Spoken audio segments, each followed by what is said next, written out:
अस्सलाम वालेकुम फ्रेंड्स।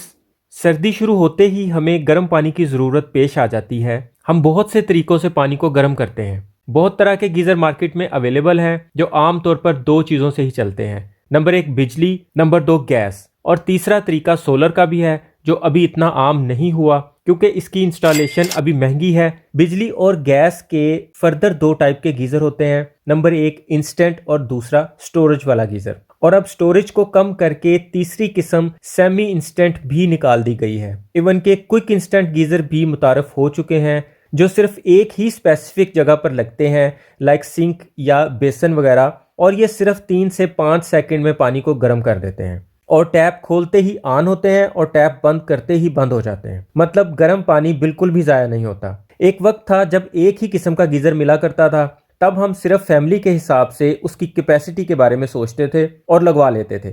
कौन सा लगवाना है इसकी टेंशन नहीं थी। अब जहां गीज़र की इतनी इकसाम मार्केट में मिलने लगी हैं, वहां गीज़र लेते वक्त सबसे बड़ा मसला यही होता है कि हमें गीज़र लेना कौन सा है। हम जैसे ही मार्केट में गीज़र लेने के लिए एंटर होते हैं तो दुकानदार हमें गीज़र की बहुत सारी इकसाम गिनवा देते हैं और रटी हुई कॉम्प्लिकेटेड सी स्पेसिफिकेशन भी बता देते हैं जिसकी कुछ ज़्यादा वाली समझ नहीं आती। आम तौर पर एक मिसकंसेप्शन पाई जाती है कि अगर आपके यहाँ गैस कम आती है तो बड़ा गीज़र ना लगवाएं, मतलब स्टोरेज वाला गैस गीज़र ना लगवाएं बल्कि इंस्टेंट लगवाएं। और स्टोरेज वाला गीज़र तभी लगवाएं अगर गैस पूरी आती है। तो यहाँ पर मैं चंद बातों का जिक्र करूंगा जिनको जहन में रखते हुए आप बआसानी डिसाइड कर पाएंगे कि आपके लिए कौन सा गीज़र बेहतर रहेगा। नंबर एक, अगर आपके इलाके में गैस की किल्लत है, लोड शेडिंग है या गैस बहुत कम आती है तो आप किसी भी सूरत इंस्टेंट गीज़र ना लगवाएं, सिवाय उसके कि आप उसे एलपीजी पर चलाना चाहते हो। कम गैस आने की सूरत में या तो आप स्टोरेज वाला गैस गीज़र लगवाएं,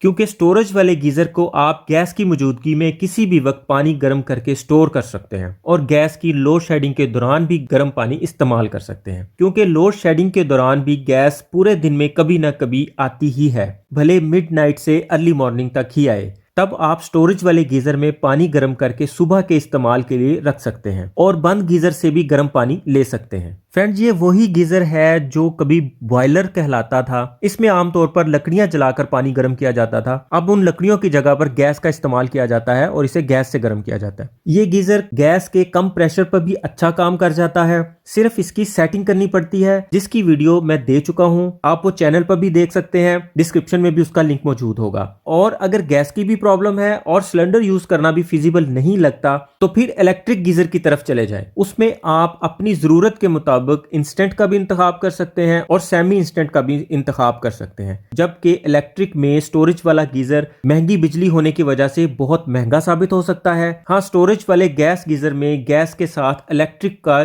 जॉइंट कॉम्बिनेशन ठीक है, जिसमें आप गैस और बिजली दोनों की मदद से पानी गर्म कर सकते हैं। मतलब गैस नहीं है तो बिजली से चला ले, और अगर बिजली नहीं है तो गैस से चला ले, और अगर दोनों ही नहीं है तो फिर धूप से फायदा उठाएं और सोलर वाटर हीटर लगवाएं। सोलर वाटर हीटर एक दफा पानी गर्म में कुछ टाइम तो लेता है, मगर इसका एक दफा का गर्म किया हुआ पानी 2 से 3 दिन तक गर्म ही रहता है। इसका नॉर्मल बजट 1.5 से 2 लाख से शुरू होता है। इस पे मैं एक डिटेल वीडियो बाद में बना दूंगा। अब आते हैं इंस्टेंट गैस गीज़र की तरफ। ये गीज़र टैप खोलने से इंस्टेंटली ऑन हो जाता है और जितनी देर भी आप टैप खोल के रखते हैं पानी गर्म आता रहता है, और जैसे ही आप टैप बंद करते हैं तो ये गीज़र ऑफ हो जाता है। इसका सबसे बड़ा फायदा ये है कि आप जितनी देर चाहें गर्म पानी ले सकते हैं। तो फ्रेंड्स, ये गीज़र सिर्फ और सिर्फ वो लोग लगवाएं जिनके पास गैस की प्रॉब्लम नहीं है, क्योंकि ये गीज़र कम गैस प्रेशर पर या हाई गैस प्रेशर पर बिल्कुल भी ठीक से काम नहीं करता। और या फिर वो लोग लगवाएं जिनके यहाँ गैस सिरे से ही नहीं है और वो इसे एलपीजी गैस मतलब सिलेंडर वाली गैस पर लगाकर अच्छे से इस्तेमाल कर सकते हैं। ज्यादा खर्चा नहीं होता, छोटी फैमिली के लिए 1000-1500 की गैस पूरे महीने में लग जाती है। इंस्टेंट गैस गीज़र खरीदने से पहले आपको एक बात लाजमी जहन में रखनी है कि आपको इसे किस गैस पर चलाना है। ये दो तरह के गीज़र होते हैं, एक नेचुरल गैस पे चलने वाला और एक एलपीजी गैस पर चलने वाला।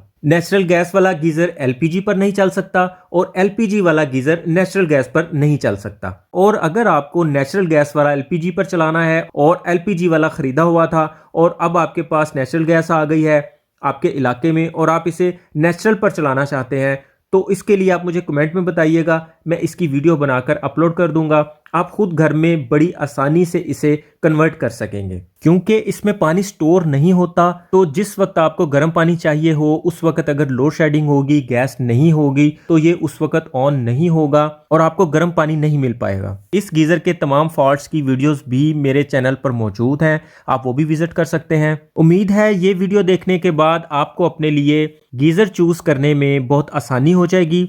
आपको अंदाजा हो जाएगा कि आपको कौन सा गीजर और किस टाइप का गीजर चाहिए। नेक्स्ट वीडियो में मैं आपको ये बताऊंगा कि अगर आपने कोई गीजर चूज कर लिया है तो उसमें आपको क्या क्या देखना है, उसमें आपको कौन कौन सी चीज चेक करके लेना है ताकि आपको उसे यूज करते वक्त परेशानी ना हो। उम्मीद है आपको वीडियो पसंद आई होगी। पसंद आने की सूरत में वीडियो को लाइक और दोस्तों में शेयर जरूर कीजिएगा। चैनल को सब्सक्राइब करके बेल का आइकन भी प्रेस कर दीजिएगा। आज के लिए इतना ही। अपना और अपनों का ख्याल रखिएगा। बहुत बहुत शुक्रिया। अल्लाह हाफिज।